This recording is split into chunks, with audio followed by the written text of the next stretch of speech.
Lights are back on and the bell's rung, so it's time for us to get started. So appreciate everybody being here this morning, and we still have quite a few visitors.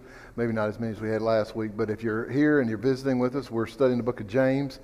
We're in chapter 3, going to finish that up hopefully this morning. We're going to start or jump in at about verse 7 here in just a minute. We'll let everybody get settled a little bit, and then had the panic thing yesterday. I remember today was June 2nd. I was like, oh no, my memory verse is wrong. And so I had a text Miles real quick yesterday. I said, you know the memory verse for the month? And he goes, no. I said, you're the preacher, man. Come on. And so he come back in about 30 minutes. I don't know who he got it from, but he came through for me.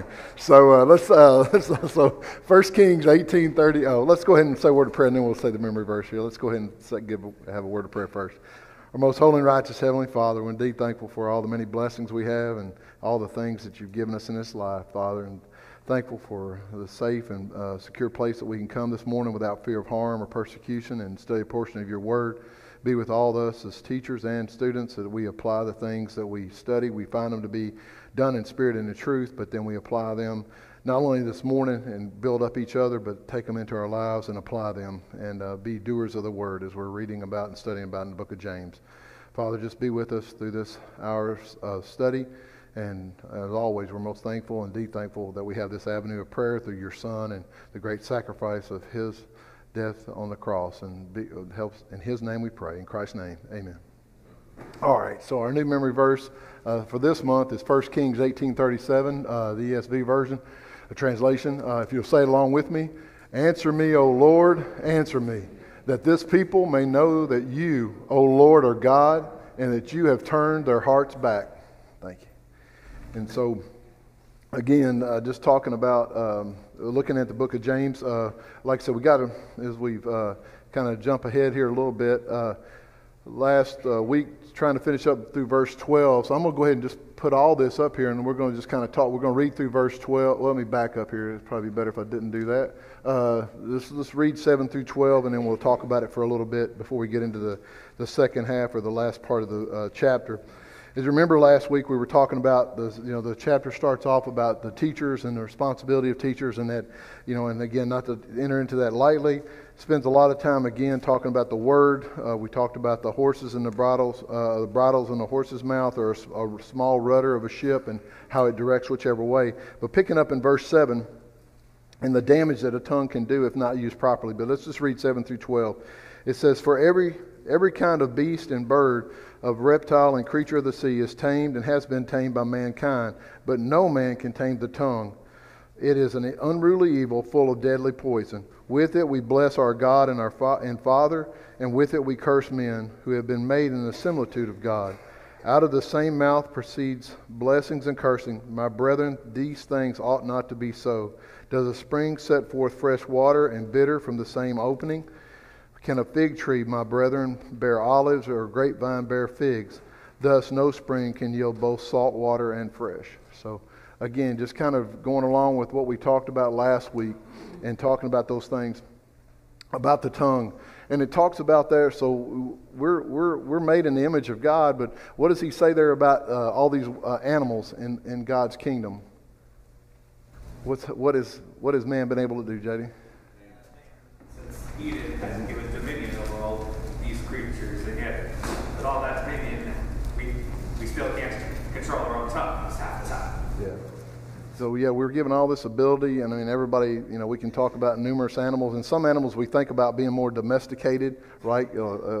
I don't know if a cat's domesticated or not. That's a poor example, but anyway, that's another thing. You can tell I'm a dog lover. I'm just loading that up. But if you're a dog, dogs are domesticated. I'll just say that. But dogs or cats or any kind of animals that you have as pets, or even livestock in that sense of if it's cattle or if it's horses that we talked about earlier, being controlled. But we understand that, right?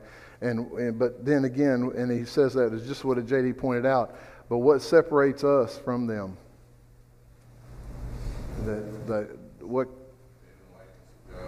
We're made in the likeness of God, and that's what he says there, and he's going to say that. But in verse 8, we understand that all these creatures have been tamed versus the untamed tongue. But then in verse 8 there he says, but no man And he talks about this, and he kind of just steps it up. It says, no man can tame the tongue, and why is it? What are some of the things he said? What does he say about the tongue there? Evil and deadly poison. In what ways? In what ways do we say that? Unruly and full of poison. Well, it brings up that people curse with the tongue. So a lot of things that can be said, motives, all those things are what make it evil or can make it evil. Was there another comment, JD? Did you? Okay. And when we think about poison, what is? I mean, poison kind of answers itself, doesn't it? But what does poison do, Stephen? It has a potential for great damage and destruction. It has a potential to destroy another person, just physically, possibly even, emotionally, mentally, and emotionally, can really hurt people with it. And I think about this every week we've talked about the tongue.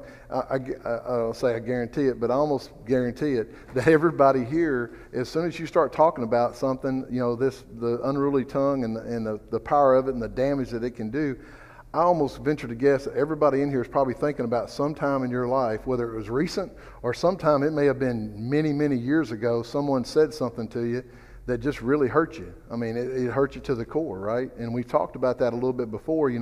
I've mentioned that before in class about, sometimes if, you have a broken bone or a broken, whatever, that's going to heal, right? But that word, that thing that gets said to you, it just cuts you to the core, sometimes we might say. And I think to what Stephen was saying. Yes, ma'am? Also, I'm thinking about things when you talk about this, things I think that I said. Mm-hmm. Oh yeah, and once you put it out there, right? It's you can it's out there. Yeah. It's about the example that we set before others. Yes. Because if we lose control of our temper or tongue or say stuff that we shouldn't, you can't take it back. No, you. Yep, you can. Yes. We should also not discount how we talk to ourselves. So sometimes we can be our own worst enemy, and I think that as Christians we have to remember that, in trials or difficulty or whatever's happening in your life, that we have to speak life back into us.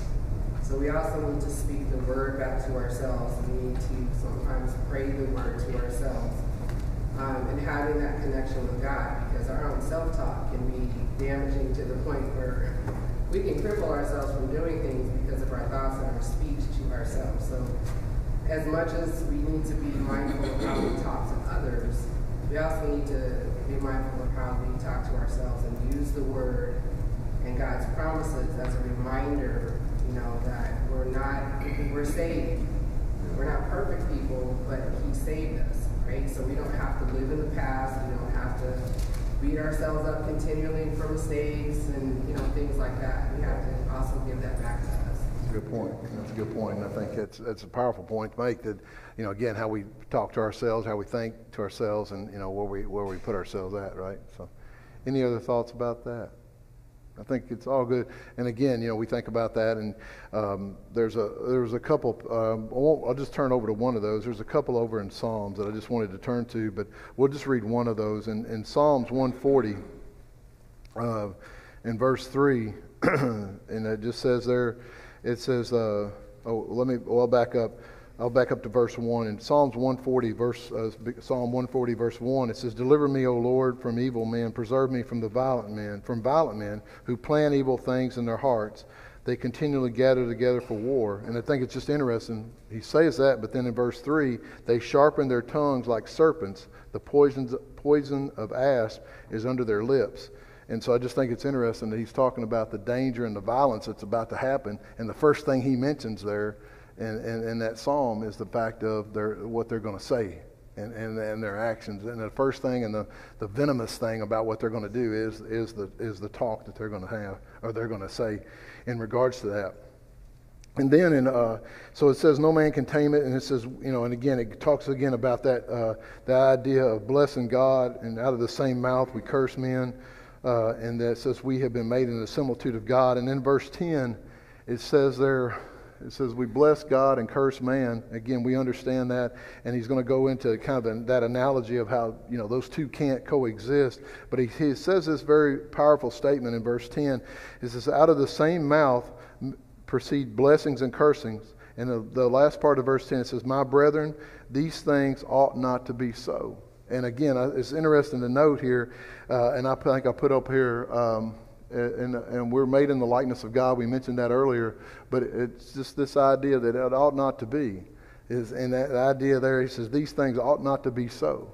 And I just think that's a powerful thing. And in fact, it's so powerful that my understanding in studying of this or looking at this is the words that are used there is the strongest and most emphatic way it could be stated in Greek. In the Greek, it's the most, and it actually means it's not right.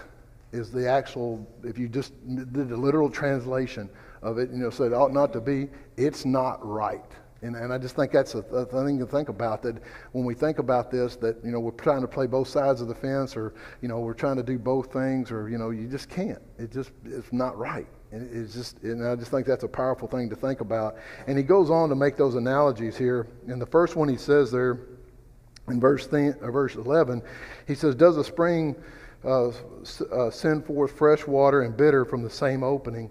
And then he says, can a fig tree, my brethren, bear olives, or grapevines bear figs?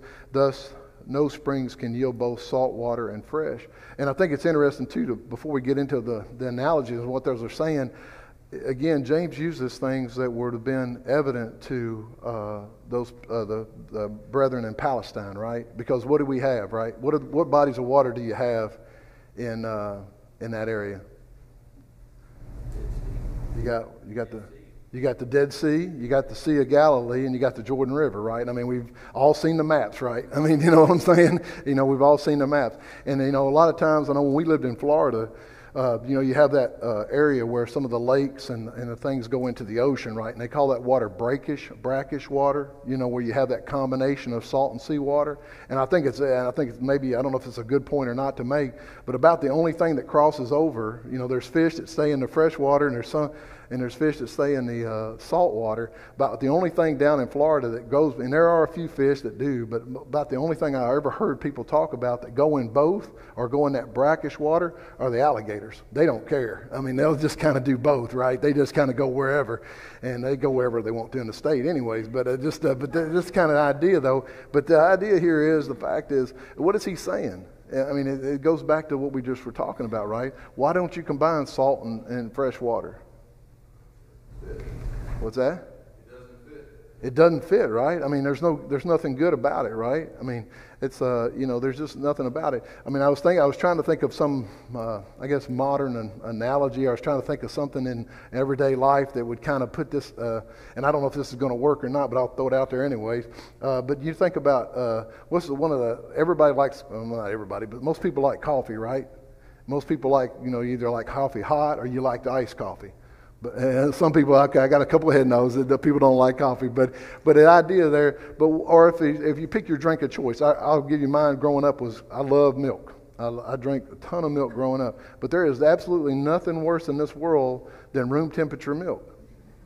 I'm just telling. I mean, my opinion, right? And it's kind of the same way with coffee, right? I mean, if you either drink iced coffee or you drink hot coffee, right? Most people don't drink coffee at room temperature. Why?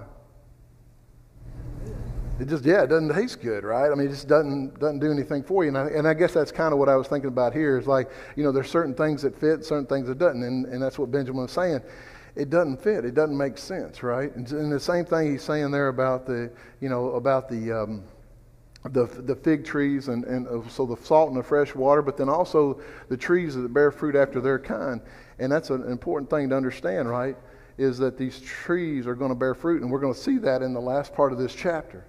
That we're going to bear fruit of what we're doing, right? And how we talk is one of the first inclinations or first signs of how we're truly living, right? Is that's going to be the fruit we bear, right? And so people may not know anything else about you, but they're going to know by, when they first meet you, right, how you carry yourself or how your speech is going to tell them a lot about yourself, right? I mean, how many people are really big? I'm hate to say it, it's one of my I'm big on first impressions. And just, when you first meet somebody and you know how they carry themselves, how they speak to you or don't speak to you, and how their language and things like that, it makes an impression, right? And I think that's really what a lot of this, to me, is what he's saying about here. But again, he kind of ends that section there, ends verse 12, which says, "Thus no spring can yield both salt water and fresh." And so the idea there, we're not after a kind. Yeah, Hugh? Back in the olden days, growing up in the country, when we would make homemade ice cream, we wouldn't take that ice water with salt in it and pour it in the yard. We would pour it along the fence row to kill the weeds along the fence row. And it's appropriate there. Yeah. And it wouldn't do much good, a lot of harm if you just dumped it in the yard. Yep, exactly. So there are functions of each. There are things for which either can be used, but you can't just interchange them. That's a great point. Benjamin? It's pretty humbling to go back to chapter 1 and verse 26, where he says, if you think you're religious and yet anyone thinks he's religious and yet does not bridle his tongue but deceives his own heart, this man's religion is worthless. So to me, it's a good reminder of where we are. There's different ways that we can measure ourselves with our faith or maturity and things like that. But also, just kind of thinking about the rest of the book, he shows us what we can do with the tongue with respect to prayer in chapter 5, singing in chapter 5, confessing sin in chapter 5. I mean, he's given us also, here's how the tongue should be used, encouraging people or blessing people.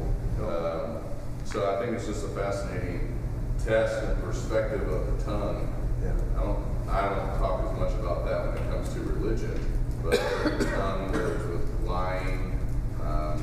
We may think a lot more profanity would be included there, but gossiping, all of these things fall into the category of what we do with the tongue. Yeah, and actually what he's going to talk about here and what we're going to get into in these 13 through 18, he talks about boasting and envying and that type of thing. And I think it's very poignant. We talked a little bit about that at the very beginning of the book, and talking about getting the idea of being rejoicing in trials and temptations and that type of thing. And James, in a lot of ways, to me, he kind of breaks you down to build you up. You know what I'm saying? He's kind of like, let's get all this out of the way. Let's talk through all this. Let's talk through all the negative, and then we're going to see. And to me, again, I think I said it at the very beginning. I think chapter 4 we're going to get into next week.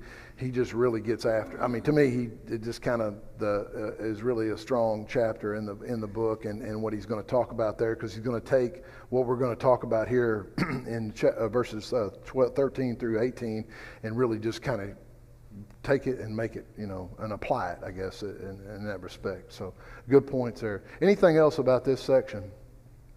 Because, like I said, it was a little bit behind there from not finishing up, but always good comments, so I don't want to slow it down. So this last section here, just going to read it, and then we're going to just kind of break it down a little bit. But as we go through this, we're going to talk about, the title in the book and the word book. It talks about displaying heavenly wisdom. And the first part, let's just read this, and then we're going to talk about it a little bit. It says beginning in verse 13, it says, "Who is wise and understanding among you? Let him show by good conduct that his works are done in the meekness of wisdom. But if you have bitter envy and self-seeking in your hearts, do not boast and lie against the truth. This wisdom does not descend from above, but is earthly, sensual, demonic. For where envy and self-seeking exist, confusion and every evil thing will be there. But the wisdom that is from above is first pure, then peaceable, then pure, then peaceable, gentle, willing to yield, full of mercy and good fruits, without partiality and without hypocrisy. Now the fruit of righteousness is sown in peace by those who make peace." And again, it's just a beautiful verses. And I was thinking about this as I was going through this, and I don't know if it's just me in my study before, but I think this verses 13 through 18 are probably not quoted as much as a lot of the other sections of James, right? We talk about the tongue and we talk about different things, but this verses here, 13 through 18, are really powerful because he's comparing what two things is he really comparing? if you just had to kind of give it an overall label. He's comparing two types of wisdom, isn't he? He's comparing, I think, earthly and godly or heavenly wisdom. And I think that we'll kind of look at that as we go through this. So as we look through this, it says that first verse there, it says, and talking about who has, in verse 13, it says, who is wise and understanding among you? Let him show by good conduct that his works are done in the meekness of wisdom. When we talk about wisdom, and we talked about this a little bit earlier in the book, we talk about what is the difference, or what do you think about is the difference between when we say wise or wisdom and understanding? What's the difference there? What do you see is the difference? I will say this before answering that. The idea there, the word wisdom is more about intellect, and then one is more about, understanding is about understanding. But when you think about wisdom and understanding, why would you separate those two, or how would you separate those two? And we talked about this earlier on in the book a little bit. Well, knowledge is the gathering of facts. Yep. Your ability to understand would be up to the individual. Yep. Wisdom is the ability to apply properly that knowledge. Yep. And I think, and that's a great point. And so, how would we? What's a modern way, or a way that sometimes you hear folks talk about this when we talk about the difference? Knowledge is knowing a tomato is a fruit. Some things just don't leave your mind, do they? Some things just stick right there, don't they? They always stick right there. I was thinking about book sense and common sense, right? When we talk about that, I think Jimmy Jimmy or somebody mentioned that when we were talking about this earlier in the book, and that's kind of what the idea there is that idea when you apply that wisdom and you apply that knowledge, right? And that's the idea there behind this, is the fact of having that separation of book sense and common sense, and that idea of applying those things. And then he's going to talk about, and he says there at the end of the verse, are done in the meekness of wisdom. When you talk about someone being meek, again, we talk about that a lot. We've talked about a lot of the parallels between the book of James and the Sermon on the Mount. But when we talk about meekness, what is the godly or the biblical definition of meekness? Because it's not what the world uses most of the time. When we think about meekness, what are we really talking about? Check. Oh, I'm sorry. The word almost means like a sheathed sword, so it's a sword that's put away. It's a strength that you have that you do not have to use. So like Moses was considered the meekest man, according to the scripture. He had tremendous power and authority, and he did not yield it heavy-handedly. So when you are governed by wisdom, you have that quiet confidence to move through your life in strength, because you have the ability to discern through hard things. That's a great point. It's spot on. Stephen, where are you going? And I think about power under control is kind of, I've heard it described that way, but too often the world just, thinks somebody's meek is a pushover, right? And that's not the idea there, but it's using that wisdom, using that book sense and common sense correctly, right? And using that and applying it. But he's first going to talk, again, just as James often does in his first part, he's going to talk about, I kind of jumped ahead of myself here. This whole, it said identifying yourselves, and that's what I was going to say. The wisdom was talking about the moral aspect. The understanding was more, and the words there used is more talking about the intellectual, and again, that both are required. And then showing that meekness and humility and that modesty, or modest and gentleness and that. And then one thing, if we have time, I don't think we will, so I'll leave this for y'all to take home with. But I think it would be, or take this home with you. But if you look at these verses 13 through 18, we definitely don't have time to do this right now. We may do it at the end of class if we have some time. But really, if you read these verses, and if you go over to 1 Corinthians 1, and really verse 17 through all of chapter 2 of 1 Corinthians, really it's the same conversation. Paul just has more of an expanded conversation about it, but it's the exact same. If you read these 7 or 8 verses, and you look at 1 Corinthians 1, 17 through chapter 2, it's the same thing. Paul's talking about the separation of earthly wisdom and godly wisdom. And I think it's a strong comparison to make. So again, for the sake of time this morning, we won't go through that. We might have a couple of verses we'll touch on maybe if we have time, but we'll come back to that. But I want to get through our text first. But again, just that point, I wanted to point that out. So, but again, talking about, and then 14 through 16 here, he's talking about the earthly side of things, the display of earthly wisdom and what that does. In verse 14, he starts off with talking about bitter envy and self-seeking. And in the word here, and when we think about envy, what do you think about when you talk about envying something or having? It says bitter envy here, but when we think about envying something, what are you thinking about? Jealous. Bring up the most common thing that at least I remember hearing as a kid was the concept of the green-eyed monster, how envy, when left unchecked, can be an all-consuming force and can even lead to down some, for lack of a better term, less than ideal paths. Yep, and he's talking about that. The word here, and it's interesting though, the word there that's used for envy there is actually the same root word we get the word zeal. And we often talk about zeal, right? Can have a positive and a negative to it, right? You know, you can have zeal in a positive way and you can have zeal in a negative, right? You don't necessarily, doesn't necessarily in itself, so it can have a positive, but obviously most time it's used in a negative type sense. But the idea there is the word there, but bitter envy and self-seeking. But again, the idea there when we envy something, and then when somebody's self-seeking, I guess we don't really probably say it that way most often. When we talk about self-seeking, what do we normally say? What's that? Selfish, or looking out for ourselves, right? Or just we've got our own interest at heart.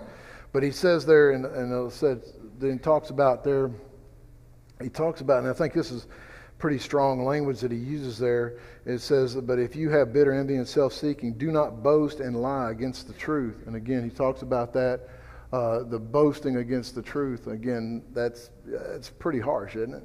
I mean, you think about that, it's like, you're putting yourself above, what's the godly standard. And that's what he's going to talk about there in the very next verse, is he says three things there. He says this wisdom, again, I think here talking about the godly wisdom, he brings it up in three aspects. He talks about in verse 15, he says, but it does not descend from above, but it's earthly, sensual, and demonic. When we think about something that's earthly, it talks about the idea of it being where, right? When you think about something having from earthly, it talks about the standard of the source, where it's from, where it's coming from. And if it's earthly, it's not what? It's not heavenly, right? I mean, that's obviously the first thing there, right? And I think there's kind of a stage to this if you think about it here.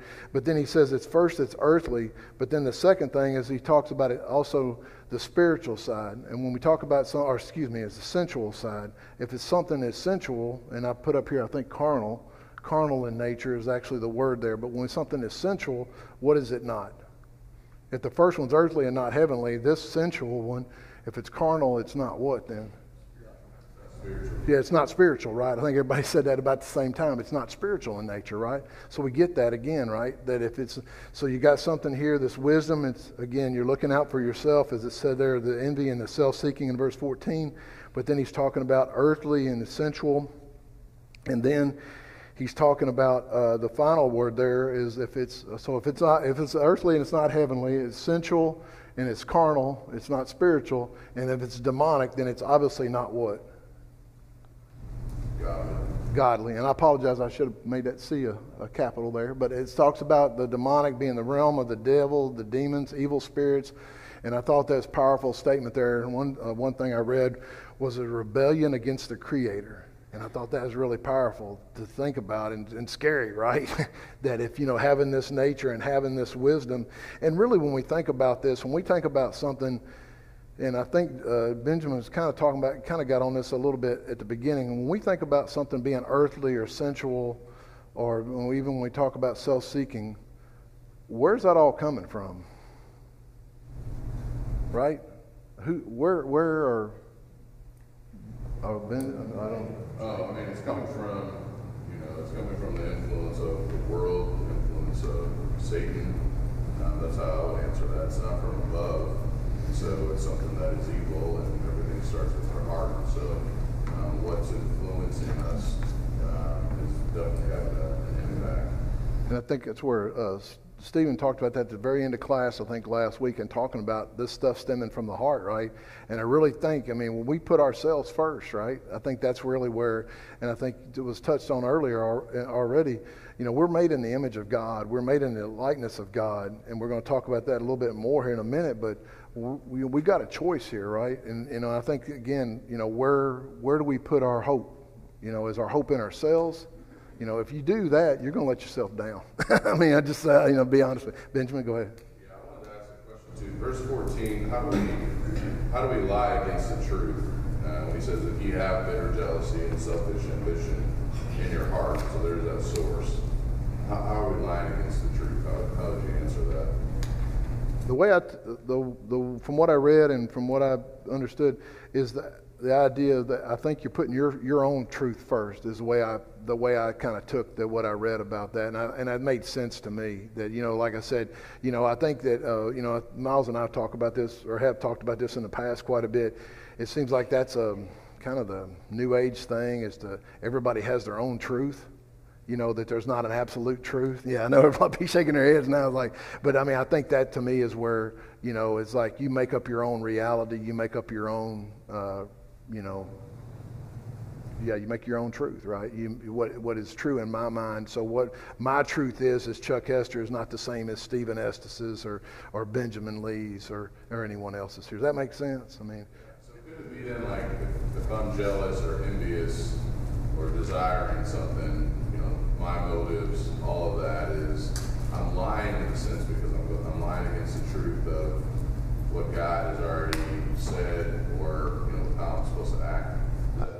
That's the way I would take it. That's the way I would take it. And I liken, and I was going to mention this at some point in here, and talking about this because it came to mind for me.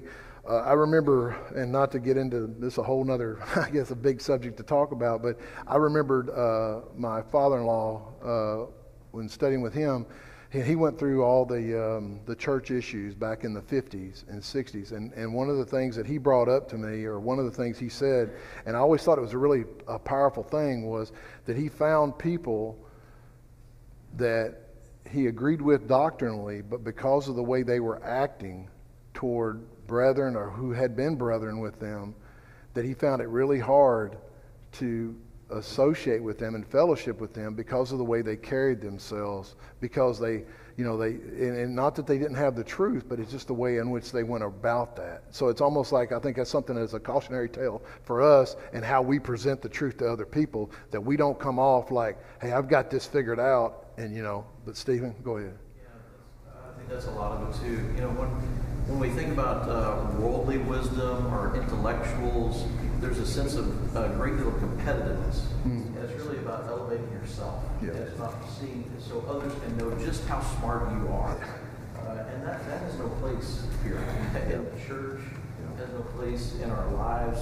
We should be seeking the benefit of another. Even if we know something, we ought to be trying to share it in a way that they can understand and receive, and know that we're coming from a place of humility, and it's not about trying to elevate us. Yeah, and one of the things I did, and I'm kind of jump ahead since we're down here, I'll go ahead and mention this, or since we're in this part of the conversation, I'll mention this because I think it's real powerful. When we talk about this earthly wisdom, and again, we're talking about spiritual things, and rightfully so. But if you think about this, and one of the things I came across, and I thought it was a really powerful, I guess, analogy that was used about this. I'm trying to find my notes here so I don't get this wrong, or at least try to make the in context. Was the idea of relationships. In other words, any relation, and I thought it was a good point the person made in this, is like if you look at not just a spiritual nature, but if you look at this first section as bitter envy and self-seeking and all that, you think about any relationship you have in life, and you think about having a healthy relationship and making it healthier. Is it going to get healthier if you put yourself first in that relationship, right?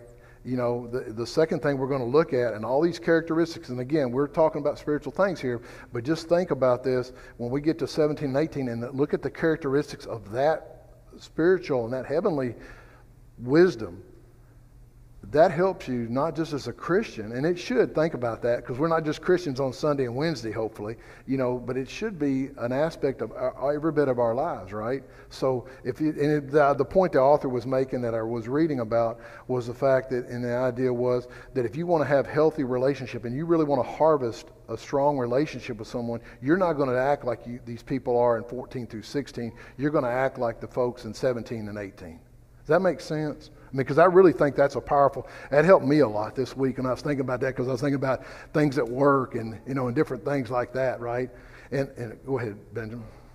Well, the world says I'm spiritual but not religious. I was just thinking about this chapter. Really, James, he talks about religion. Obviously, he's talking about spiritual matters. Yes. So he's using both languages. Yes. I think this could be something good for us to share with others, but also making sure we have a good understanding about religion. Yep. And as we are seeking this wisdom that is spiritual, that is from above, it will have an impact upon our religion or devotion or walk with God. Granted, and it's going to be heavenly, it's going to be spiritual, and it's going to be godly, God-driven, as opposed to demonic or sensual or carnal or whatever, I think. And that goes for any of us. And again, going down that road, and I was thinking about that as far as pick anybody here that any profession you might be in, you don't go to somebody at your same experience level or somebody that started after you, right? Unless, who do you go to for advice or to learn from, right? JD? Someone who's been around a lot longer. Yeah, right. Hopefully it's somebody good, right? But you seek out those, you seek out that higher level of knowledge, right? Now, again, in the worldly standard, that can get a little shaky, but in a godly sense, if we apply it to God, right? If we're seeking wisdom from above, that's always going to be better, right? I mean, that's not going to. There's no risk there, right? Benjamin. Just looking at that definition you have on the slide too, rebellion against the Creator. Yeah. That's the devil. Yeah. So just thinking about this idea of arrogance, lying against the truth, that's John chapter 8 with the devil.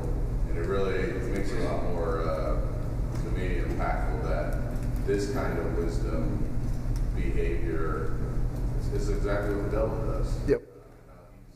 He's rebelled and, what he does being a tempter and always looking to, create problems.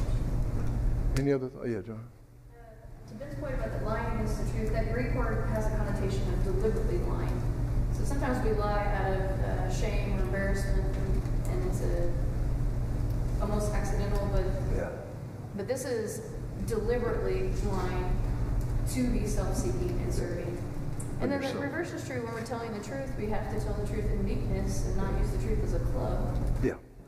And exactly right. Exactly right. It's all about how you carry yourself. And a lot of that goes a long way, right? Even if somebody doesn't agree with you, if they know you're doing it from a good place and a good and honest heart, it goes a long way. And I think a lot of this too goes back to when we talk about, Jesus makes that about, being able to serve two masters, right? I mean, we all understand that as well, I think. All right, and then there he also talks about, and again, this I thought it was an interesting statement there in verse 16, for where envy and self-seeking exists, confusion and every evil thing will be there. And I think that's an idea there, is that confusion and every evil work. And as far as how important that is or what that does to us overall in that regard. And I thought, that was one. I knew I had a note about this, and I thought it was interesting. That word there, when it talks about in verse 16, where it says every evil thing will be there, the idea there is that everything, this is the lowest and the worthless. It's just worthless and disgusting. The lowest order of things is the idea there. I thought that was pretty shocking. When you think about it, just that it's the bottom. It's the bottom of the barrel, so to speak. All right, and then let's get on to the positive side here. So verse 17 and 18 says, but the wisdom that is from above is first pure and peaceable, and gentle and willing to yield, full of mercy and good fruits, without partiality and without hypocrisy. Now the fruit of righteousness is sown in peace by those who make peace. Again, so we'll kind of, in the time we have left here, we'll just kind of look at these characteristics again The first word there is pure, and I thought this was interesting. Again, I don't know if this stuff helps or not, but I just think it's some notes there that kind of stick out to me. Was this idea of pure was, and to the Greeks, the word actually meant they were pure enough to be able to approach their gods, and that's the lower G's, right? But they even understood the idea that they had to be in a certain purity to be able, they felt like, to be able to approach their gods, right? But the idea there was of being pure in nature, and that idea. So I thought that was kind of interesting, that what the word actually, the root word of that actually calls for, or says there. And then the idea of being peaceable or peaceful. Again, we've talked a lot about the comparisons of Matthew and the Sermon on the Mount, but obviously, in Matthew 5:9 there, when he talks about in the Beatitudes, talking about, the blessed are the peacemakers, for they shall be called the sons of God. We understand that. And then, and I thought this one was a little bit interesting. I thought here, the word gentle. When we think about gentle, put up the word considerate. And what I was saying is interesting about this, and I don't get into that. I like studying the words to understand them. But one of the first thing I've read about this was that this word has really no good English translation. And the reason for it was they said that it takes on a lot of different meaning. It said it had no real English definition. But the idea behind the word gentle is knowing how, and this is kind of like a little bit of like what we talked about with the meekness earlier, but it's knowing how to forgive, knowing when to stand up for right, tempered justice with mercy. And one word they used, or a word was sweet reasonableness. I thought that was kind of cool. The sweet reasonableness. I don't as far as that, but the idea there. But when we think about just having a gentle and a kind spirit. But again, when we talk about meekness, not to be a rollover or a pushover, but the idea there is to be considerate, to have that, and combining all these characteristics. And then the next one there, it talks about willing to yield. And again, sometimes we get this one, an idea of submissive, but submissive in what way?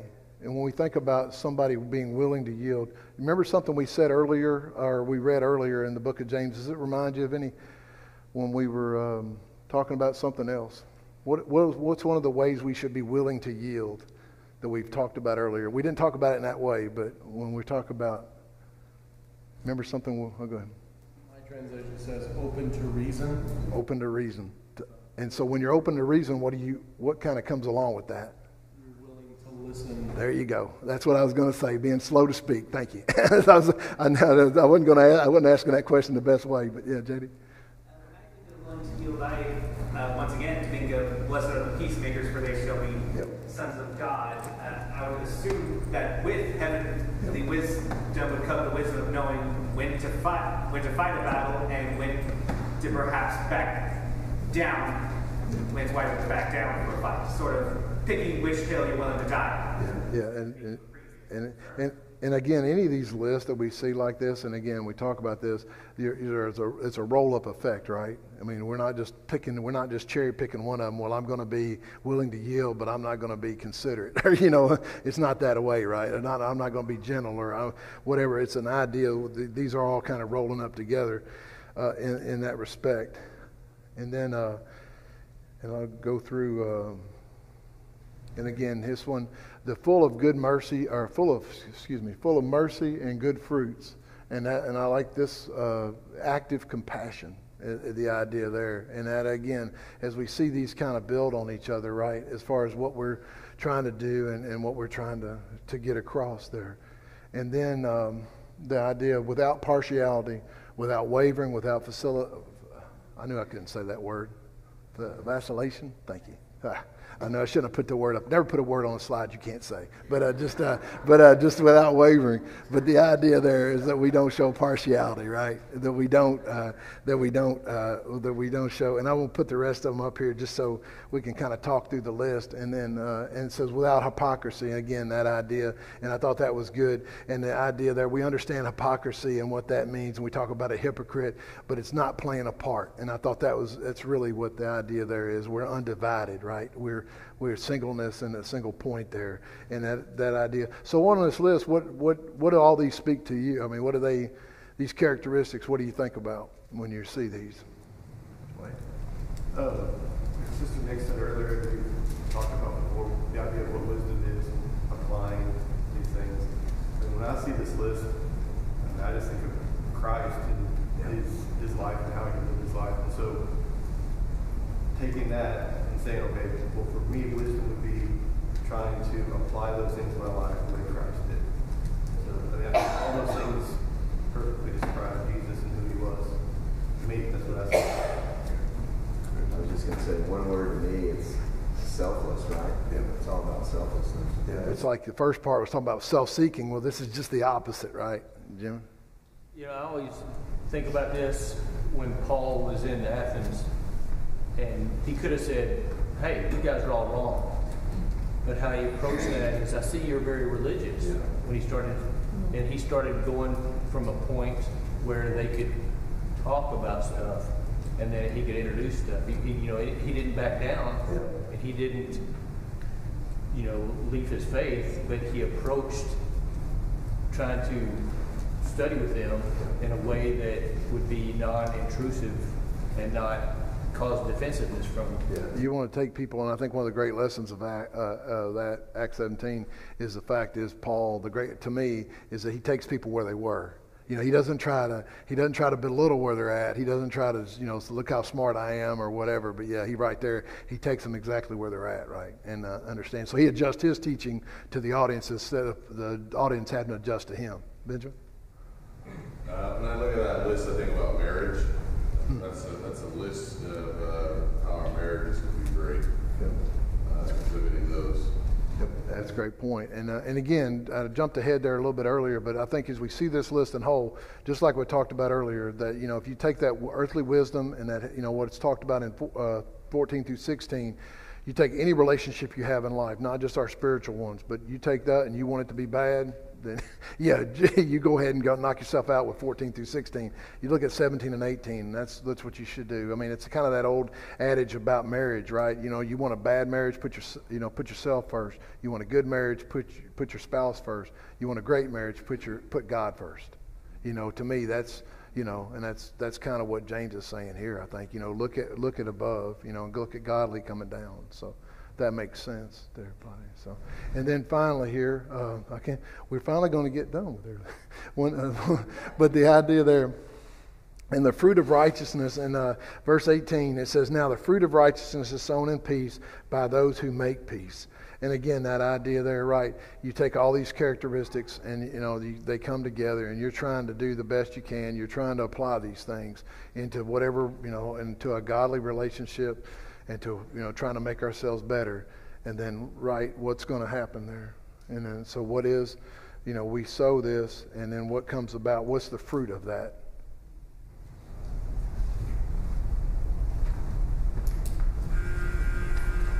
What's the fruit of that? What we've sown here is what? What's that? Yeah, peace. We have that idea that the peace is sown here, and then that idea. So I know we've right there at the first bell, and like I said, I've done this, tried to do this every week. So hopefully we can see when we talk about this, how does what we talked about this morning, how does that apply to our theme, being steadfast, immovable, always abounding? I think I told you this was easy, y'all. I mean, this is like a given question on a test in school, right? We kind of think what to ask it's to answer it. But what do you see that we talked about this morning? Yeah. The Word of God does not evolve. God does not evolve.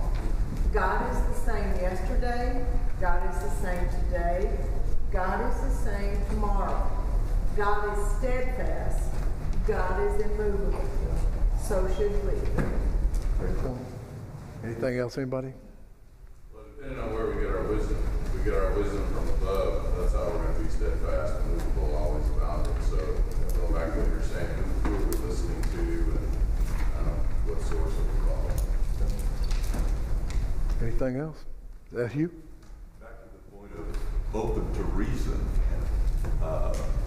there may be a situation in which I'm wrong, and we need to be able to reason with the truth and to be honest with the truth, putting aside all of our, as one of my friends used to say, our predeceived ideas. But we need to concentrate on the truth. Yeah. I know it doesn't get said, not that it should, but I remember it used to be kind of, you used to hear it a lot more, like when somebody would get up to speak, a preacher get up and they would say, if I say or do anything this morning, that I'd like for you to correct me on, kind of that idea. That's kind of what you're saying, right? Is be open to, learn as much as you think you're teaching, right? So, all right. Thanks, everyone. I appreciate all the comments. Thank y'all so much.